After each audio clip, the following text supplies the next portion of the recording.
Hello everyone, my name is Jess Harrison and I'm the Legacy Marketing Manager here at the Charity for Civil Servants. I'm delighted to be introducing the next session for the Mental Health and Wellbeing Conference, where you'll be hearing from the Charlie Waller Trust and the Civil Service Eating Disorders Network.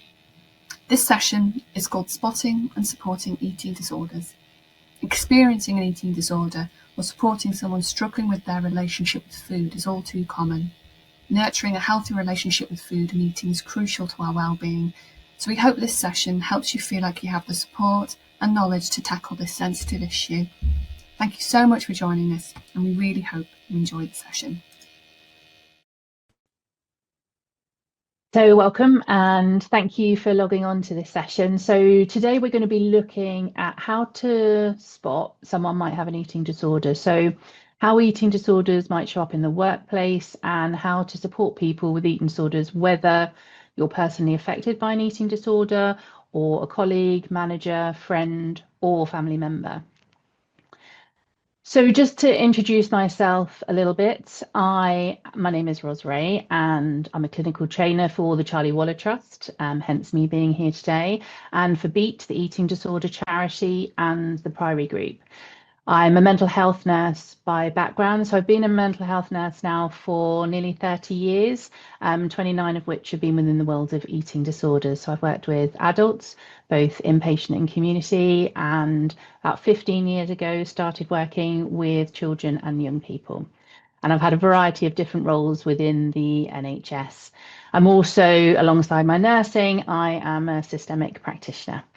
So I'm going to tell you a little bit about the Charlie Waller Trust. Some of you may have heard of it, some of you may not. So as it says here, Charlie was a strong, funny, popular, good-looking and kind young man with a close and loving family. And to the outside world, he had everything to live for. Yeah, in 1997, at the age of 28, Charlie died by suicide and his family discovered that he was suffering from depression. So in response to that tragedy, the family founded the Charlie Waller Trust. And the aim of the trust basically is to open up conversations around depression and to ensure that young people and all those supporting them are able to really understand and look after their mental health in general and to spot the signs in others. So Charlie basically sits at the heart of our story, our vision and our purpose. So like I said, our vision is having a world where people understand and talk openly about mental health, because if you think about it from a really young age, we learn how to manage our physical health. If you're a toddler, you fall over, you go grab a plaster and stick it on your knee. If we did the same with our emotional health and our mental health, then I think the world would be a very different place. So all of our training is positive. We take a really positive approach to mental health, so focusing on prevention and early intervention and hope people do recover from eating disorders. And, you know, I'm very lucky to be friends with and work with a lot of people that have made a full recovery from their eating disorder, which when you're in it can sometimes be really hard to hold on to. But that hope is really important. Also, to make sure that all our training and resources are based on sound clinical evidence, and you'll have all the references for this presentation at the end of it. And that hopefully you walk away from even this session with some practical tools about what to say and what not to say, because that can be a real challenge for a lot of us. When you mention eating disorders, people are really worried about saying or doing the wrong thing, you know, so we're going to be thinking and talking about that a little bit more. So a bit of housekeeping before we start. Basically, you know, respect each other. We'll be approaching things from different perspectives. You might be caring for someone with an eating disorder, you might be supporting a colleague caring for someone with an eating disorder, or supporting someone else. You know, you might be here having had lived experience of an eating disorder. So we all have our different feelings and perspectives around this. So while we're going through this, please do monitor your own well-being and be compassionate to yourself and kind to yourself. Reach out to your support networks if needed. And Meredith and George are going to come in and talk to you about the Civil Service Eating Disorder Network. So again, you can reach out to them too. So basically take what you need from this session at this moment in time. And like I say, a copy of the PowerPoint with the resource list will be available to you. So we're going to define what is an eating disorder and briefly look at the different types of eating disorders. We're going to discuss ways you can access help within your civil service, whether you're personally affected, supporting someone, or just wanting to learn more, and where you can access help through charitable opportunities and things that are out there. And we're going to focus on how to communicate in ways that are compassionate, effective, and kind of really empathic. So some practical guidance on that, what to say, what not to say. And I suppose a bit of reassurance that we're not going to get it right all the time. And that's okay. You know, sometimes we may say the wrong thing. What's important is what we do with that and how we can kind of talk to people and role model that and ask what might help. So why does support matter? So eating disorders affect between 1.25 and 3.4 million people in the UK. And the number is so varied, to be honest, because we've got no idea of how many people are struggling with an eating disorder. There can be a lot of shame, a lot of guilt, a lot of self-criticism for those experiencing this. And there might be a real fear in coming forward and people not being validated and listened to. And many people might not even realize they've got an eating disorder. So around 25% of people with eating disorders are male. Most people with an eating disorder are actually at an average weight or above. So there's actual statistics to say that 80% of people with an eating disorder are at a healthy weight or above.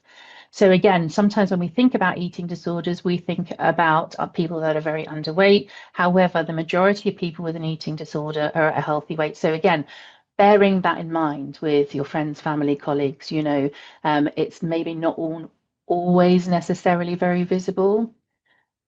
Eating disorders are, as it says here, serious mental health conditions. They can affect anyone at any stage in life, regardless of gender, culture, ethnicity, and age. In fact, Beat have recently found an increase in menopausal women accessing help as well.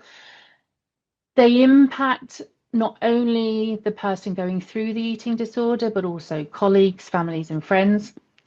And colleagues and carers are often the first people to notice the change.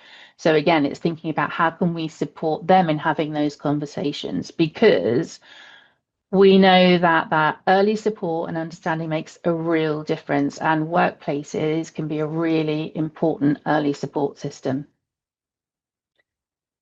What's really important to remember is that eating disorders aren't just about food. They can be a way of managing feelings and other situations. So nobody chooses to have an eating disorder. You know, they're not a choice, they're not a phase someone will just grow out of. They can be an expression of other things that might be going on for somebody. It can be an expression of kind of pain, anxiety, trauma, perfectionism, low self-worth, or a kind of need for control. And again, like I said, the emotions that someone with an eating disorder might feel are a strong kind of sense of shame, fear, self-criticism, and they might use food restriction, binging, or purging as a way to manage those overwhelming feelings. But again, it's not a choice. It's not like somebody kind of thinks, oh, I am feeling anxious, therefore I will restrict my food. Somebody might start a diet and people around them might start kind of making comments, and they might start feeling better or notice their anxiety or the depression has lessened. And then in order to kind of feel better again, the behaviors have to increase. They have to restrict even more to get that feeling again. So, and it kind of creeps in, it can kind of creep into people's lives. What we know with eating disorders is that they have the highest mortality rates in any mental health illness. 1 out of every 5 deaths is due to suicide, and the other 4 are due to the physical health complications associated with all the different types of eating disorders. I'm going to whiz through all the different types of eating disorders, well, some of them, just so you've got an awareness of what they're called and how they might present in somebody. So with anorexia nervosa, somebody might be really trying to control their weight by not eating enough food, exercising too much, or both. There is an intense fear of gaining weight and a real body image disturbance, so real difficulty in kind of seeing how you look. And when I talk about that intense fear, it's not like, oh, I don't want to feel like that. It is an intense fear, and it affects everything. It affects how somebody thinks, how they feel, and how they behave. With bulimia nervosa, people might go through a bit of a cycle where they might decide to stick to a really strict diet and then feel overwhelming feelings, perhaps of hunger, shame, guilt, whatever emotion might be going on for them. So then they might eat a large amount of food within a short space of time, and that's the binging part of it. And then again experience really difficult and overwhelming feelings. Again, could be shame, anxiety, disgust, and then they engage in purging behaviors. So anything you can do basically to get rid of the food and the calories. So when we talk about purging, often we just think about people being sick, but purging is anything. So it can be making yourself sick, it can be laxative use, diuretic use, or exercise. So it's any behavior that's going to try and get rid of those calories. Then binge eating disorder is where people will binge, so eat a large amount of food within a short space of time. The difference between bulimia nervosa and binge eating disorder is that the person with binge eating disorder doesn't then engage in those compensatory behaviors.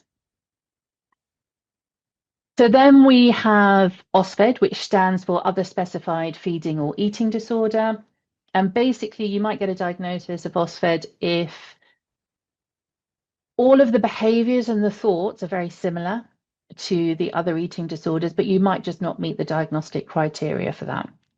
So it will be maybe less frequent binging, less frequent kind of episodes of whatever it might be.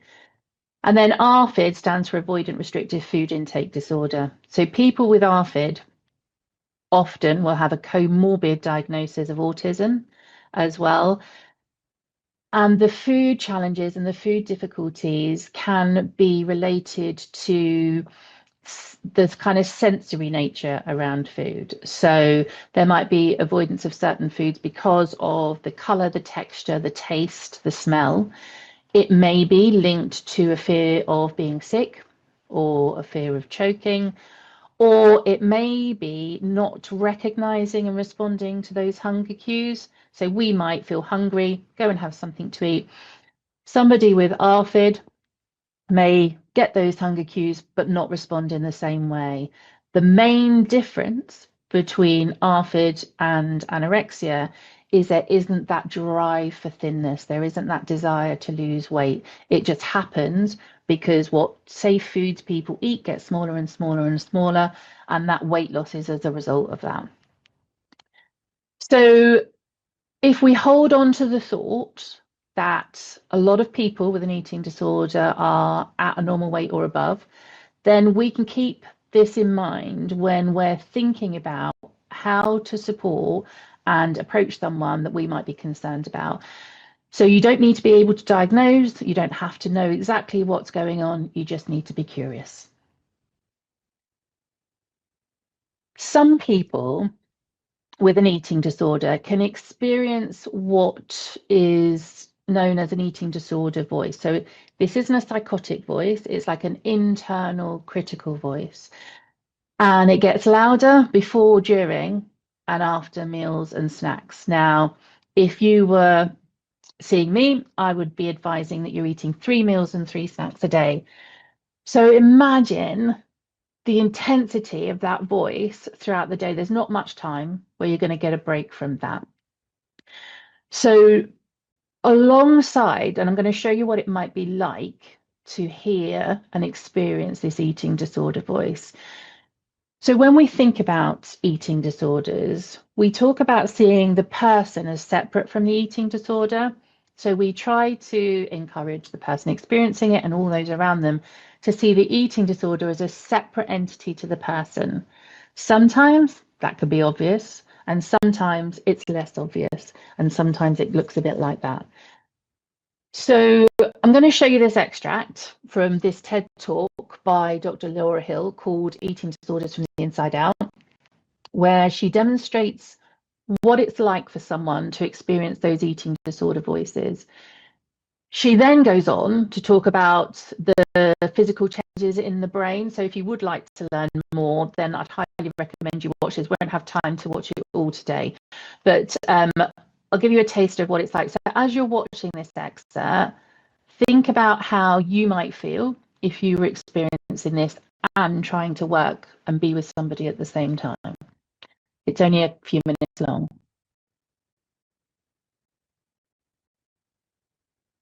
So let's just start with you.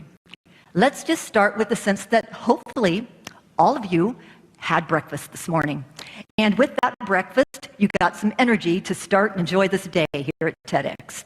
So a person without an eating disorder enjoys their toast, has a little more jam, it feels pleasure from what they're eating and enjoys the taste and gets on with it. And on you go. A person with an eating disorder, such as anorexia, when they eat, they experience high anxiety, extreme thought disturbance, and noise. I want to give you an idea of what that noise sounds like.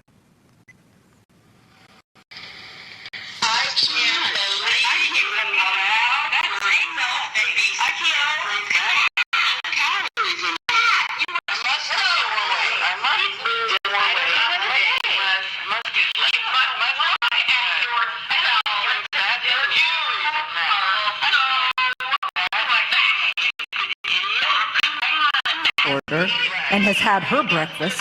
She's now trying to go to work. She's trying to go to class. And the noise and the disturbance is acute. She's trying to hear her professor through the noise. She's trying to hear her employer talk to her and have an interaction with her. And she's trying to focus through the noise. So how in the world, if she's going to have her breakfast and then she's supposed to have a lunch and she's supposed to have dinner too, and the noise continues to be acute, how can I function? How can I work? How can I have a decent interaction and a clear, focused interaction and get this project done? How? Simply by not eating. Because if I don't eat, Dr. Hill, I can then think more clearly. If I don't eat, Dr. Hill, please just don't have me eat breakfast. Then I can get this assignment done. And then I'll go ahead and eat something.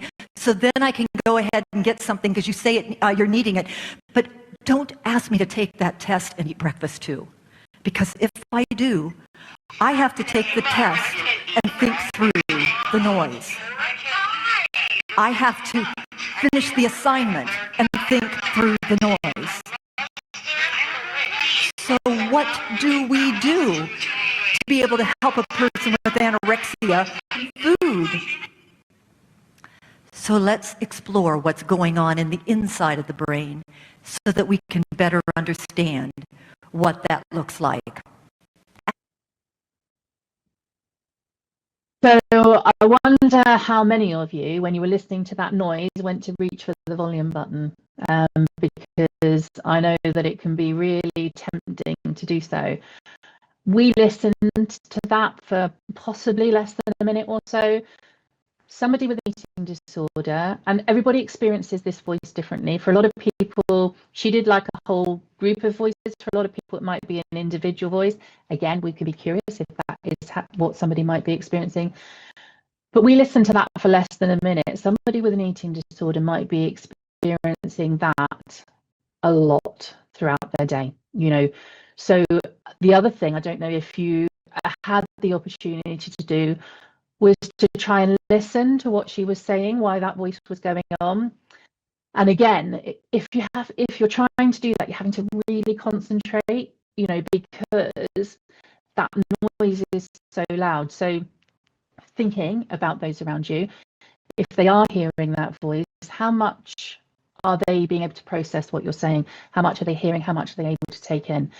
So again, thinking about that, and as I say, she then goes on to talk about the brain and the physiological impacts of the brain on somebody who's starved. So there is a physiological shift and change in the brain.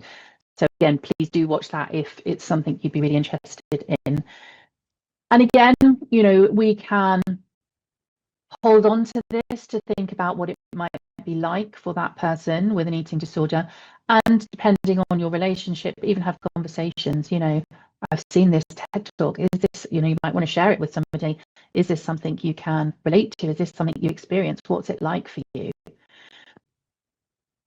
So if we think about what kind of things might show us that someone might be struggling with an eating disorder. So like I said, you might not see the eating disorder, it might not be visible. However, you might notice changes in people's behavior, in their mood, in their energy, in their concentration, and perhaps in their ability to do things. And they're subtle signs that someone could be struggling. They might have difficulty coping with stress or feedback. You might notice they've become really withdrawn or really anxious, unusually tired, or really hyper-focused on things. They might talk excessively about food or exercise, or avoid team lunches, or appear really distracted and overwhelmed. And these can all be signs that they're struggling and trying to cope in the only way that they kind of know how. So Beat has got this spotting the signs poster. I don't know if anybody has seen this. So this is their lips, flips, hips, kips, nips and skips. I've had to rehearse that quite a lot over the years. And basically it's just a reminder really. So if we're thinking about what are we looking for, how might we know if somebody's struggling? You know, lips, have they changed what they're eating? Are they not eating? Are they overeating? You know, flips, have I seen any behavior changes? What might that look like? You know, hips, how do they feel about their body? Again, depending on relationship, would be how comfortable you felt having, or how appropriate it was to have that conversation. Kips, are they struggling to concentrate? Are they tired all the time?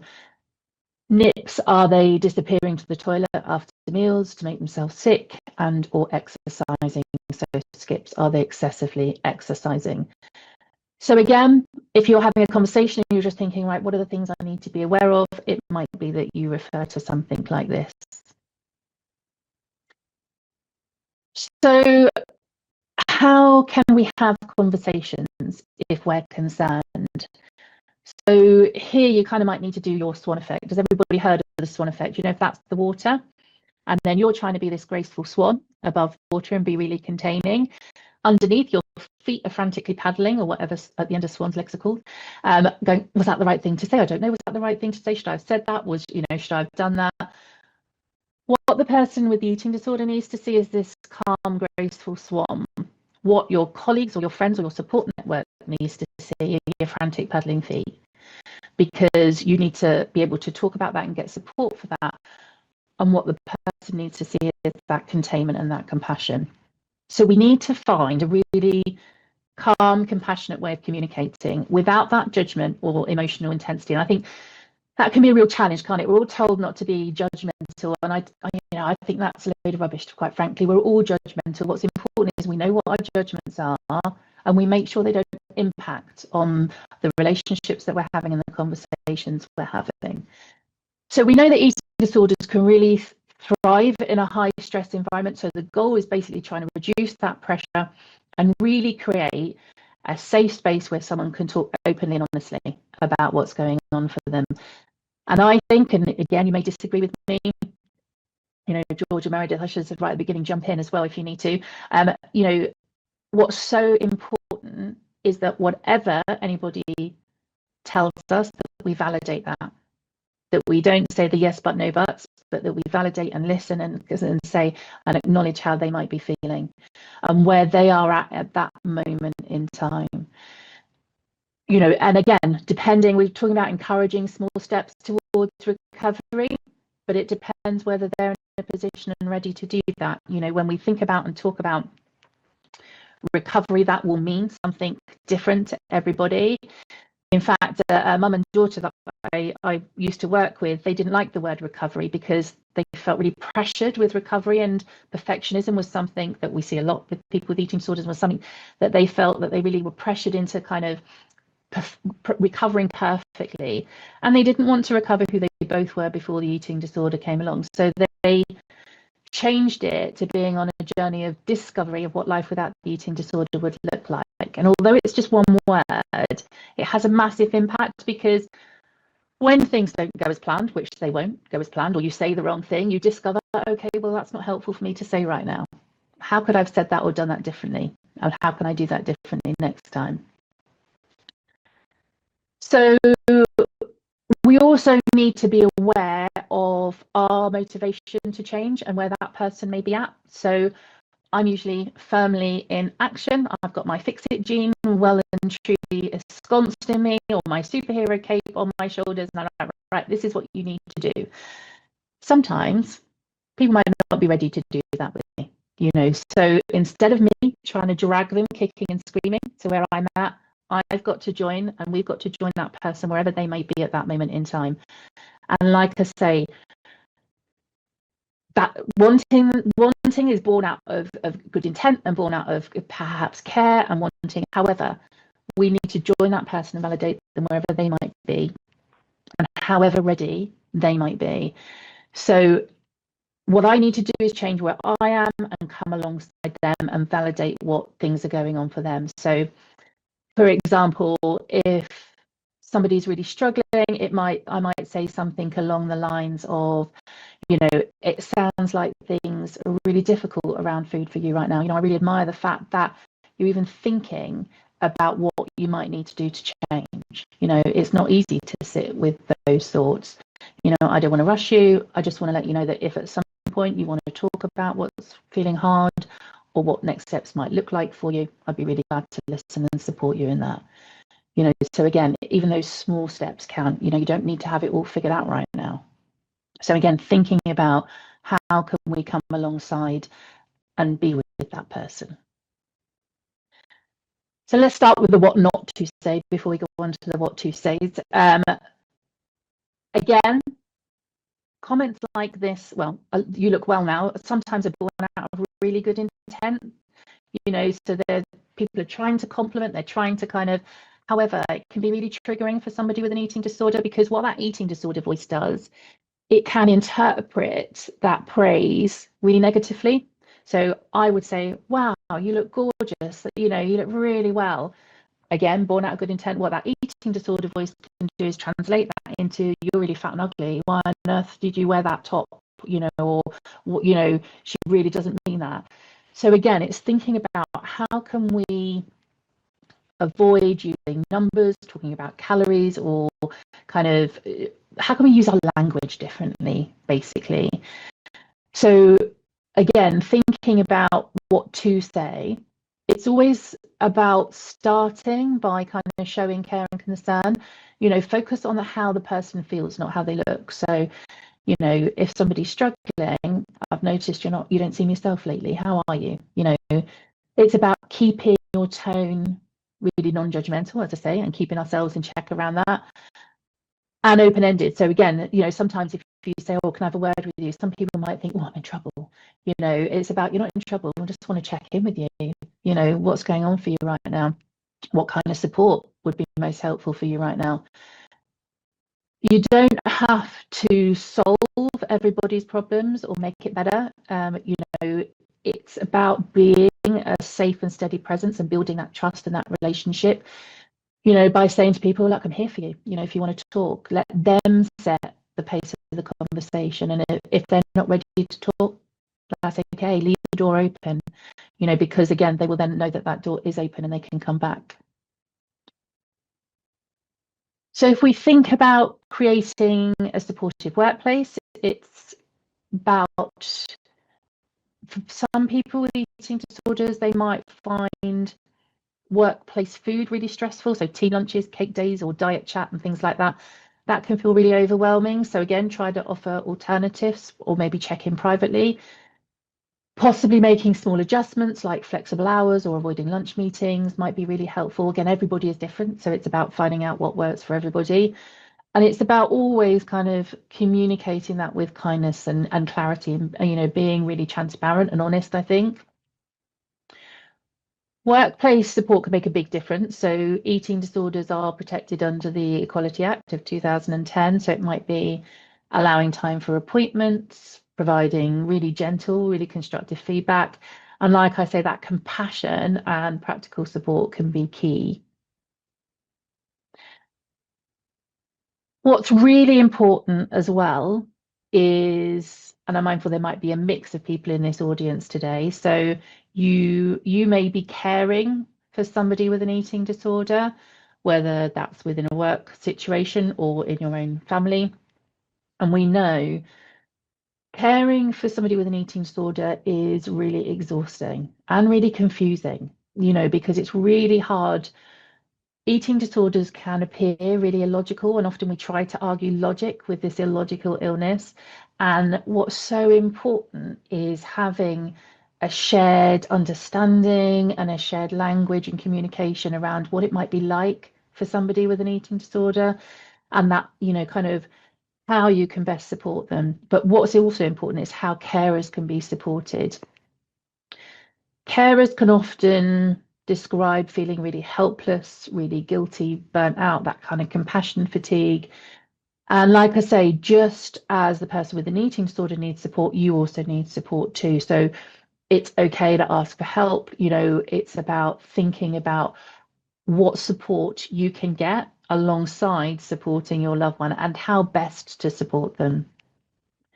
So if you're supporting carers, thinking about, make sure you're asking them how they're doing, not just how their loved one is. Often we focus on the person that's got the eating disorder. It's equally as important to be asking them how they're doing.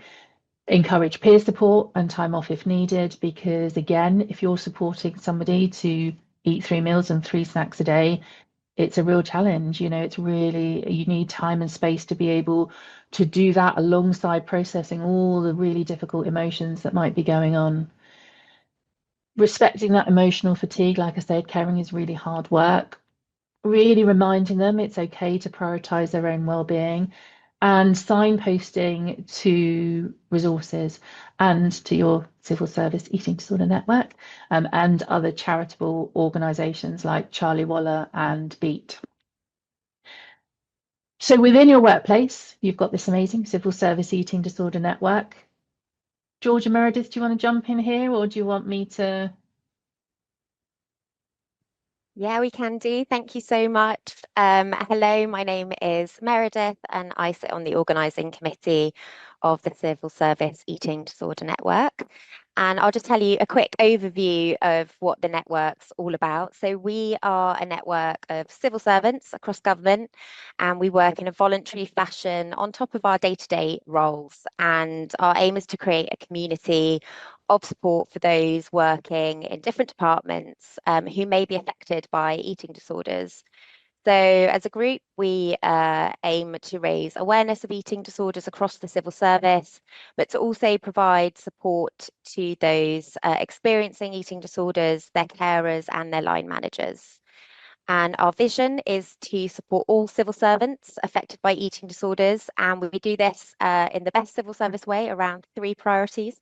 And that is to inform, which is raising civil service awareness about eating disorders, to support, so those affected by eating disorders, but also for their carers and for all line managers as well who are supporting colleagues, and to empower civil service more widely to educate themselves about eating disorders and seek support when required. And I'll now hand over to my wonderful colleague, George. Thank you. Hello, I'm George. I'm also on the CSEDN organising committee.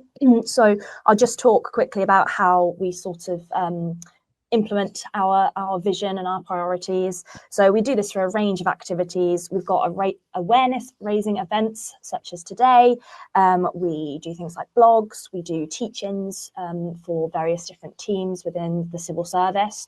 So we'll often get civil servants come out to us and say, oh, I think my directorate could really use a teach-in on eating disorders and how they work, how they might present as part of our well-being work that we're doing at the moment. So we'll come out and we'll do teach-ins. We've also got a lot of information materials that are readily available. So we've got our toolkit, which is a mega packet about all about eating disorders. So it's got a lot of the same material that's been in this presentation today. So what eating disorders are, how you can help people, but crucially, all of the support that's available within the civil service. It's got quite a few workplace sort of scenarios in there as well. So there's a little bit in there on how can you talk to your line manager about you if you have an eating disorder, or if you're caring for someone, how you might want to approach that conversation and things like that. So of note for today's session is we run a monthly support group, which we're really proud of. It's open to everyone in the civil service, so anyone who's affected.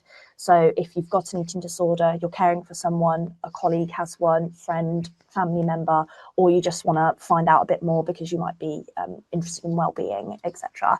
We'll talk about that in detail in a minute, but I'll hand over to Meredith in the meantime to talk about what peer support kind of means to us. Thanks, George. So yeah, what exactly is peer support and what do we mean by it? Well, in our network, we follow the NHS peer support model, and we really see that peer support happens when people with similar long-term conditions or health experiences come together to support each other, and we do it in a group setting.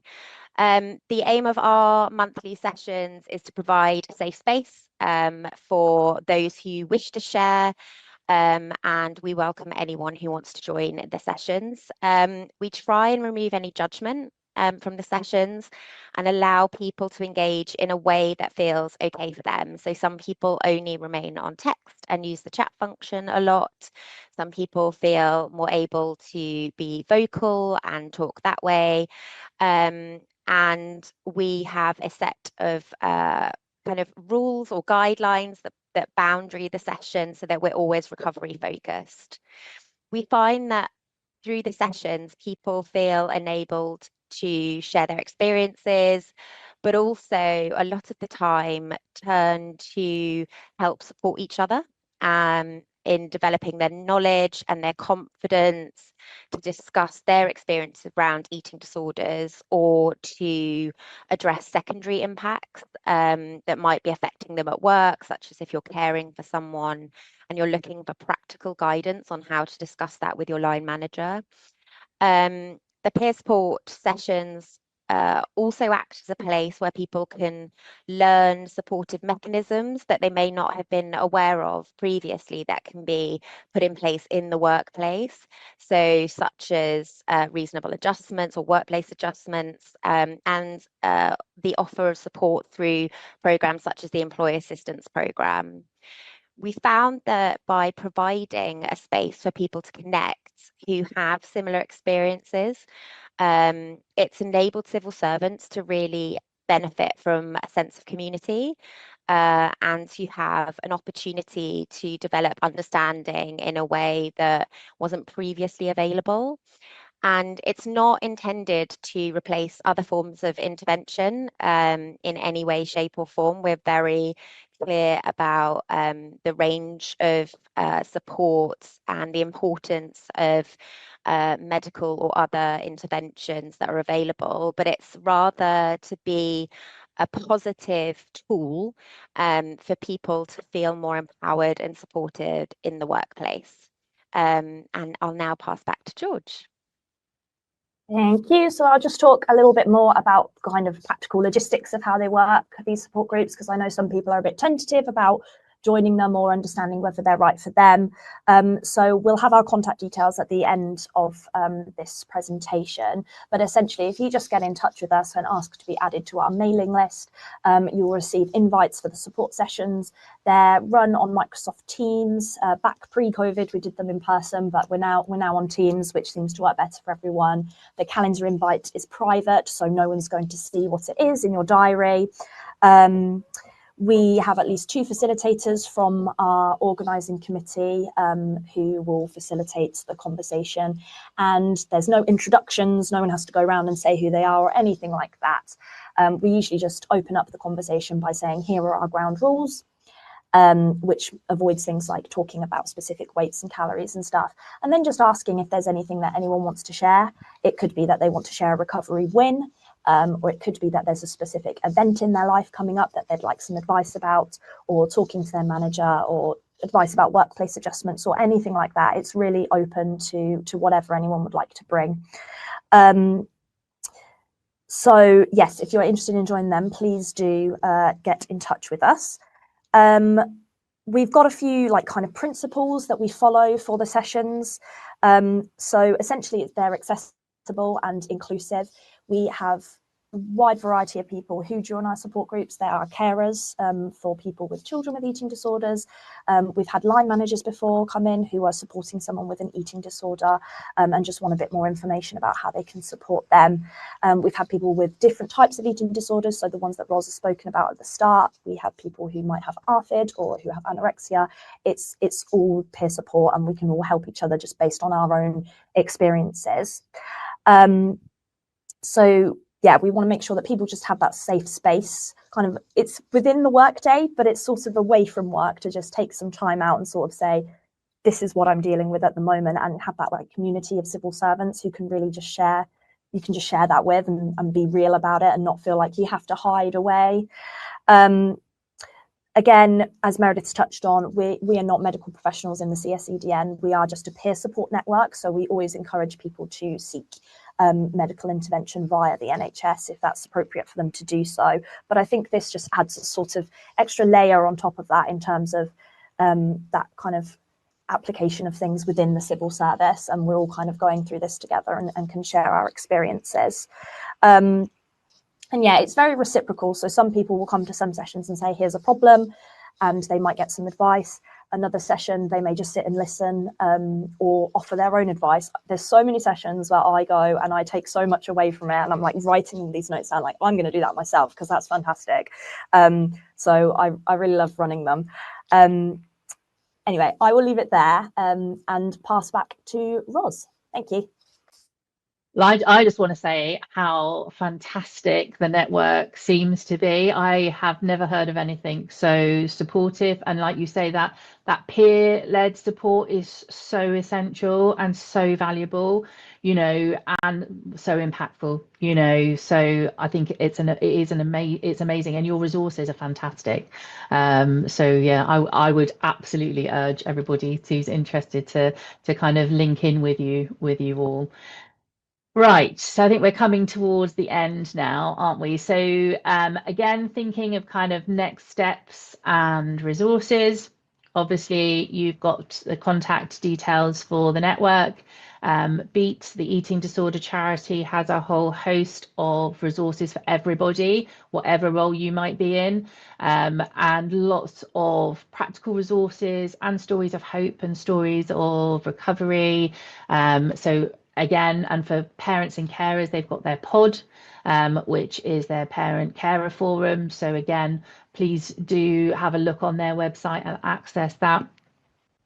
Within the Charlie Waller Trust, in kind of, I suppose, in alongside what you're offering, George and Meredith, we are currently offering fully funded carers workshops. So based on the new Maudsley skills-based caring for a loved one with an eating disorder, which is the longest title known to man, basically, which is a set of 5 2-hour workshops focusing on this, what to say, what not to say, and self-care as well. So again, you feel free to access that. And within the Charlie Waller Trust, there's loads of resources on mental health generally. So again, please do feel free to access anything that may be helpful to you. You've got the employee assistance program. Do you want me to explain a little bit about that, or shall I just, people could have a look, can they? Yeah, so access to that practical and emotional advice, specialist advisors for eating disorders. It's confidential, you don't need your line manager's permission. You've got your mental health first aiders, so they should be present in most departments, trained to kind of spot early signs and stuff. That, again, that confidential support and signposting to any kind of help that you might need. You've got your occupational health departments as well. So again, that confidential independent service and further training opportunities. So final thoughts, and Meredith and George, jump in if you have any to add. I suppose my kind of final things are, you don't need to fix anybody. You don't have to know the answers. You know, what we all want really, whether you've got an eating disorder or not, what we all want is that empathy patience. Someone will walk alongside and validate us and listen and be curious, you know. So whether you're a colleague, a manager, friend, or kind of family member, your presence, your tone, the words, the language you use, that matters. You know, you can make a difference. You know, be that calm, consistent presence, be that swan.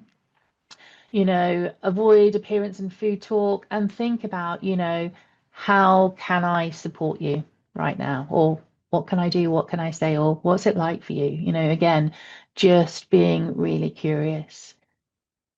Anything to add, Meredith and George? No? All right. No, So I think you've said it all, and it was really interesting to see that I've learned so much from this. But a lot of the stuff that you've said is also within our resources, which was quite absolutely reassuring. Yeah. absolutely, absolutely. No, I think it's really great, and just I think if we're kind to each other and ourselves as well, that takes us a long way. So thanks so much, Roz. Absolutely. And I think that's a really important point, Meredith. You know, we would never talk to a friend the way we talk to ourselves, would we? So we need to exercise that self-compassion as well.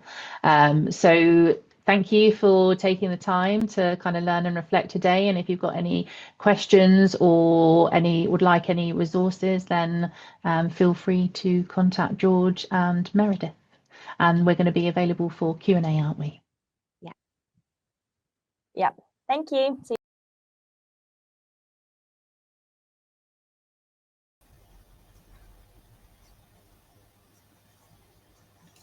So thank you so much to Roz and Meredith and George for that amazing session. Such powerful information, I think, so helpful in giving the background, and I think that will have been so useful to the participants at the conference. And yeah, I mean, Roz said it really about the Civil Service Eating Disorder Network and how fantastic the support that you provide is. So yeah, so I think will have been a really powerful session for our conference participants. So let's look at some questions that people have sent in. So I'm just going to read out question one, and then I'll give you a little bit more context. It was a bit longer than we could put on the screen.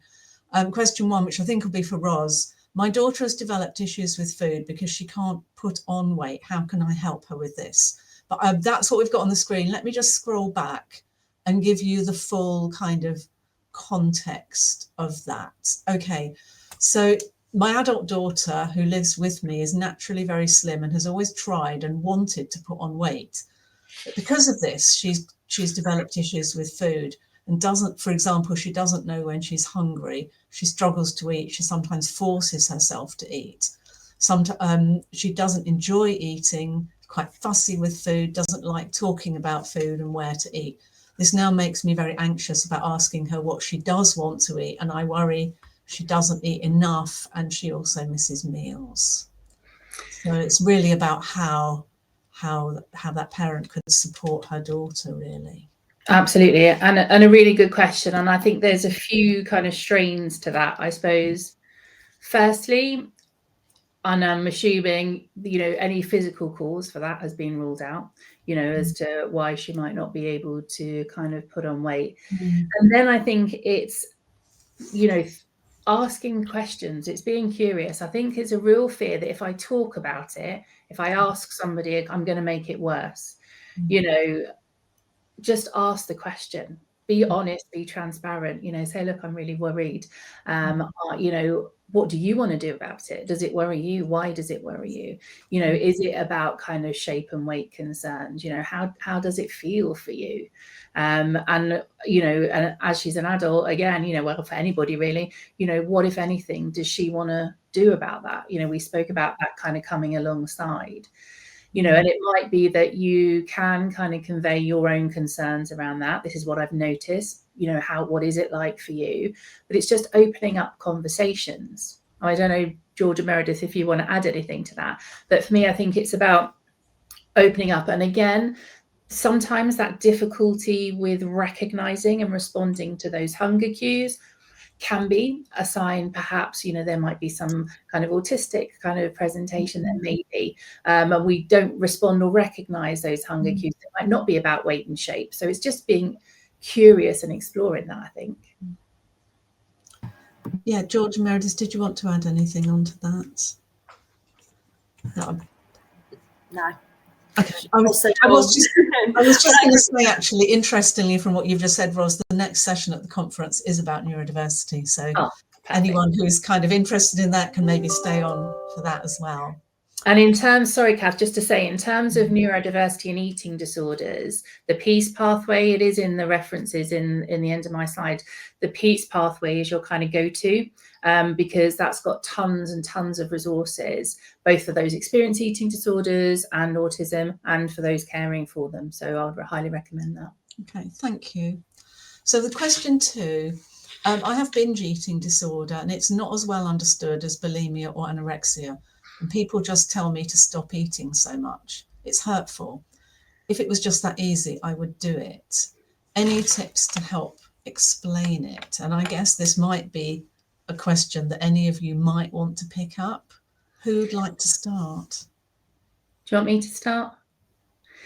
You know, it isn't that easy, and I'm really sorry that that's what you've experienced, because you know, it's so much more complex than that, isn't it? You know, and we've been talking a lot, haven't we, about eating isn't just about food, it's about feelings alongside, you know. And I think, we can all relate to kind of, you know, using food emotionally at times.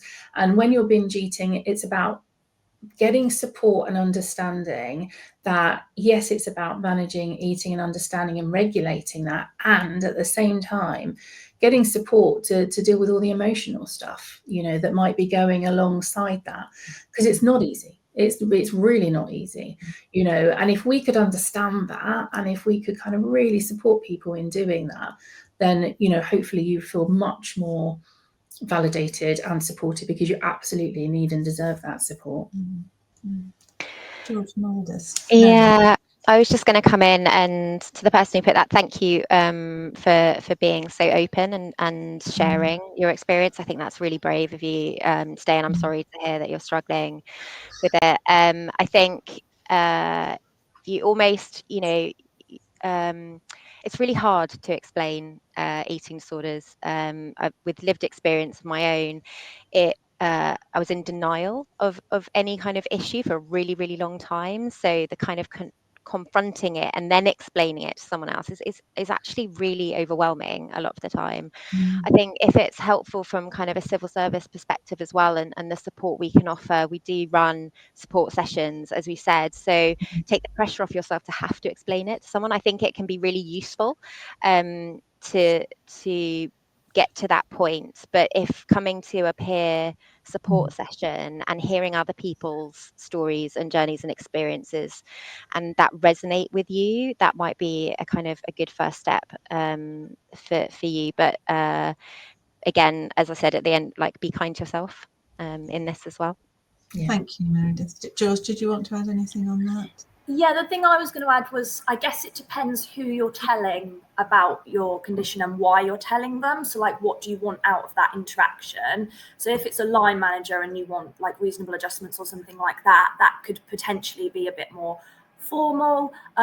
It really depends on the situation. So, for example, with my friends and family, I'll be a little bit more talking about the emotions and kind of my state of mind. So when I had bulimia, I would often say that I would go into a trance as I was binge eating. So that was quite a good way, I think, for me to kind of explain to people that I wasn't in control.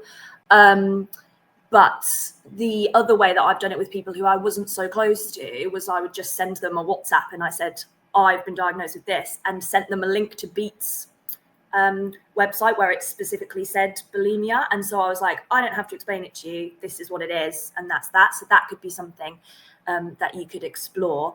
But I do appreciate, binge eating disorder is the one that I think suffers from a lot of stigma in terms of, you know, how people react to it, etc. So yeah, thank you for that. I was reflecting as well when you were answering about how many people you hear about who go through the NHS about kind of, and they're just kind of told that they need to lose weight, and there's nobody asking them about what their relationship with food is like. Yeah, And I think, you know, a lot of us kind of in the network as well have had different journeys through sort of interventions and supports, and different experiences with it. But I think that it's very dependent on who you see and your access to certain support options. But there is support available. I think that's the key thing to keep in mind. And hopefully this session, if you hadn't heard about us, both of our sort of organisations before and our networks, hopefully that's a good first step to sort of show the support available. I think it absolutely will be, Meredith. And actually, the next question is specifically really for you and George, which is, do you have a lot of men joining your peer support groups? I think the short answer is yes.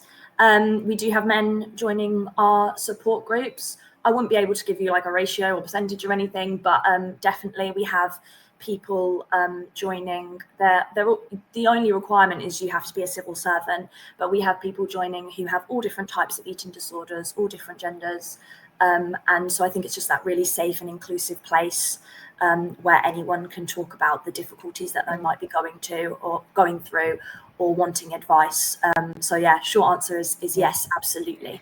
I would also say that we have a senior sponsor who has both cared for his daughter experiencing an eating disorder and has had eating issues himself, and is very transparent about it. He's a senior civil servant, and he reflects on being a male carer and lived experience of eating disorders. So that's been really powerful, actually, I think. Yeah, I mean, that is a very powerful message, isn't it? And it kind of, you know, Ros said in her presentation, 25% of people with eating disorders are men, which is, I think, bigger than is normally assumed. Okay, so I've got the next question here. I don't think we're going to get through them all, but let's see how we go. How is it best to approach people who you know are struggling with eating disorders, but without causing upset or distress? Any advice? I mean, you kind of, Ros, you sort of touched on some of this in your session anyway, didn't you? Do you want to pick that up first? Yeah, I'm happy to take that first. I think, again, it's thinking about how would you talk to anybody about anything. So, you know, I think sometimes when we mention the word eating disorders, everyone gets really paralyzed and kind of thinks, I don't know what to say, I don't know what to say. Again, born out of good intent, born out of not wanting to make things worse. However, if we're just really open and genuine and kind and just say, look, I can see, you know, it looks like you've been really struggling. We might cause upset and distress, but that's not a bad thing. You know, it might be the opportunity for somebody to actually go, yeah, I'm really, really struggling.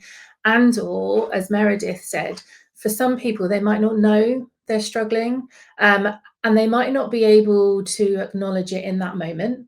You know, but it doesn't mean that they haven't heard it, and that you've kind of opened up the door to that conversation then, so that they can come back, you know, at a later stage, or you can revisit it, you know, and kind of check in and just be yourself. You know, you don't have to be an expert in eating disorders. You don't have to know exactly what the right thing to say is. Just be human and be kind and compassionate, and the rest will come. You know, I think, well, again, I can only talk for myself, but if ever I'm struggling, what I really want is someone just to listen to me and validate what's going on, you know, and I think as humans, we're pretty good at doing that. So again, just do that, just be yourself.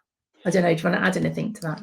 No, I was going to say absolutely 100%. And I think in terms of like, if you're concerned about a colleague or someone at work or someone in your line management chain or anything, I think it's just about being human. Essentially, like how you deal with anyone having a visible struggle, and you know, check in, how are you, is a really powerful phrase if you mean it.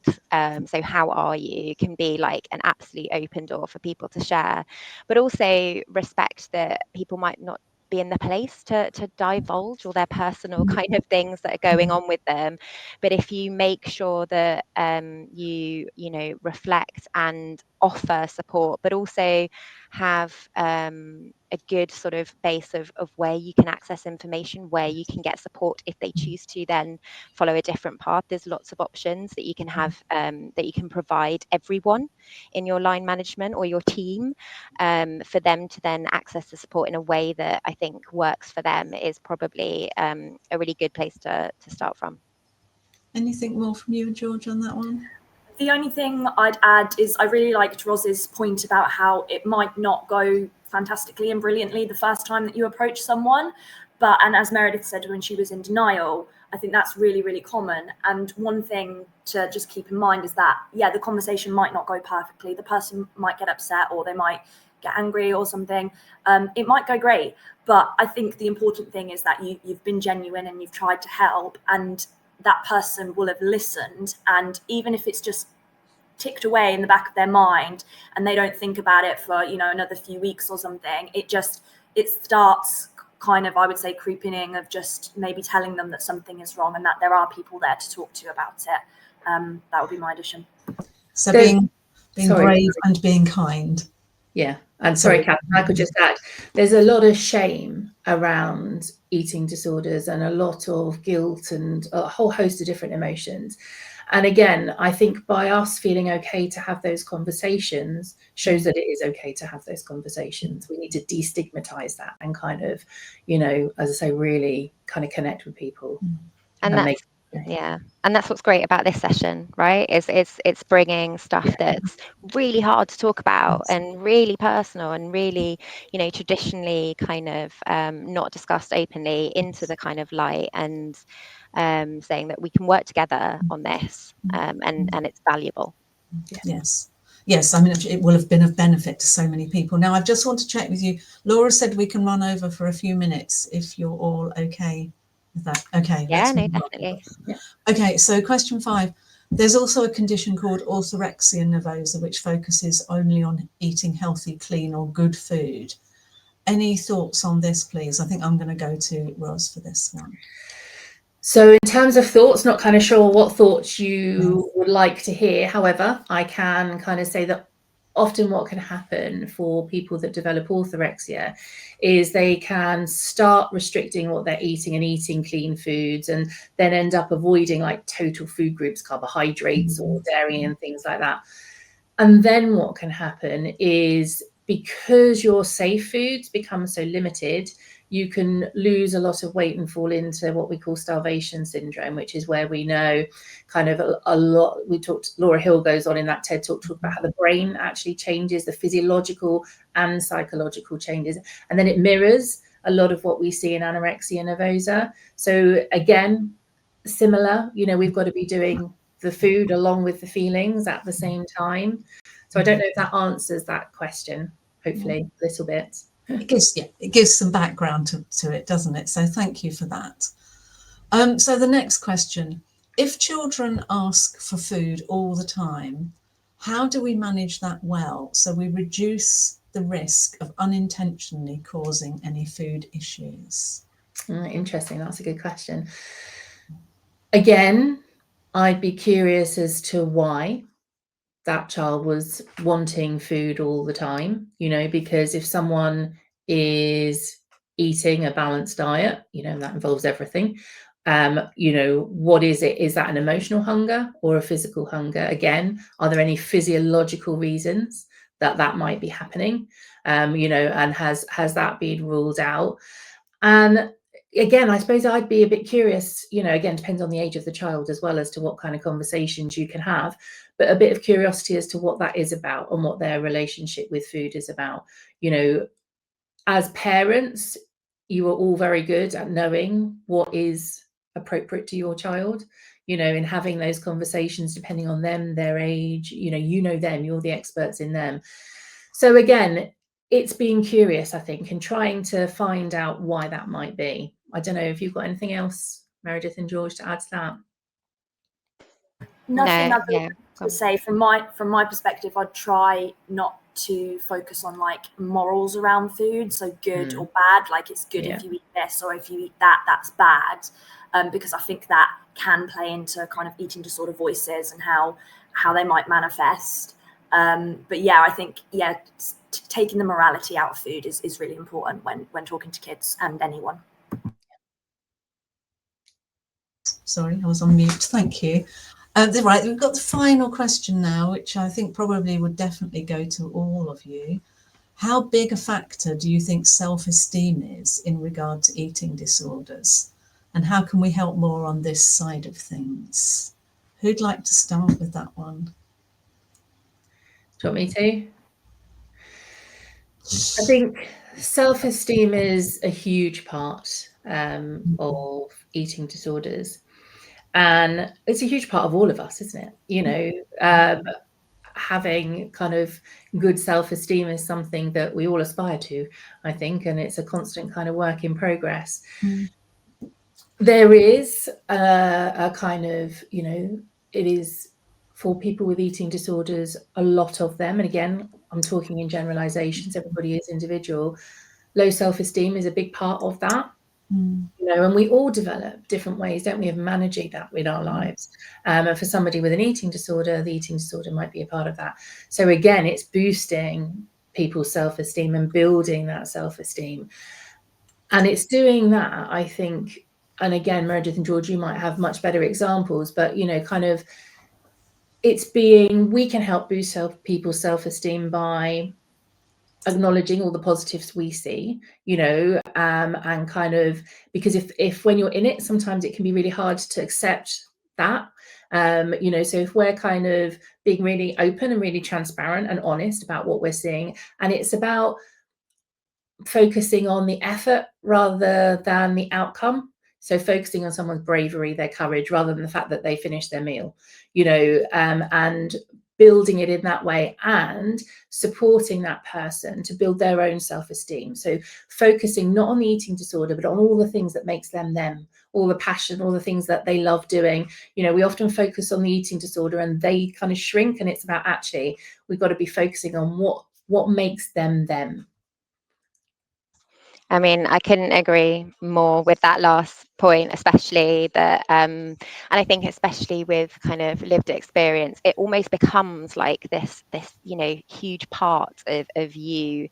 But I think depending on the type of eating issue as well, I think can be linked to different kind of issues with self-esteem. Mine was definitely linked to issues of self-esteem, but there's also links to trauma, and you know, there's links to other areas as well. But I think quite a common theme that comes up a lot in some of the support session is around self-esteem, and actually that's one of the probably the things I didn't realize when joining the community and the network was that often everyone's recovery journey looks different, and we're very recovery focused, but I don't think any of us would say we're the finished, you know, article and we're perfect and you know, that's that done. And I definitely know, like, even between ourselves, when we have self-doubt or we have difficulty because the road is sometimes wiggly, right, it's not straight, we can boost each other's self-esteem. And I think that's the whole thing about peer support as well, is seeing when someone needs a boost, or to acknowledge, you know, you're just amazing at this, and sometimes we all need that. And I think that that's one really powerful thing that we offer. Thank you. And George, do you want to have a final word for this, and then we're going to have to wind down? Sure, I'll give it a go, but basically I agree with everything that Ros and Meredith have just said. But for me personally, yeah, self-esteem was a huge part of my eating disorder, and I think it's something that I have to continuously work on every single day. It's very like the video that Ros showed from the TED Talk, you know, always talking, and it is hard, and it is, the recovery road is not straight. It goes all over the place. And I think that's why having a community is really important, of people who understand, because if I'm feeling low, I sometimes think, well, what would Meredith say to me, or what would so-and-so say to me? And it's absolutely not what I'd be saying to myself. So it's very important to have those people around you who get it, but can also give that outside perspective and kind of give you a boost. Yeah, so.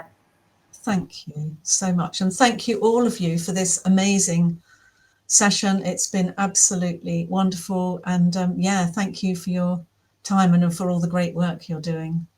No, Thank thank you. you. And thank you to everyone for attending as well, and be kind to yourself. Absolutely. Thank you. Yeah, you. thanks.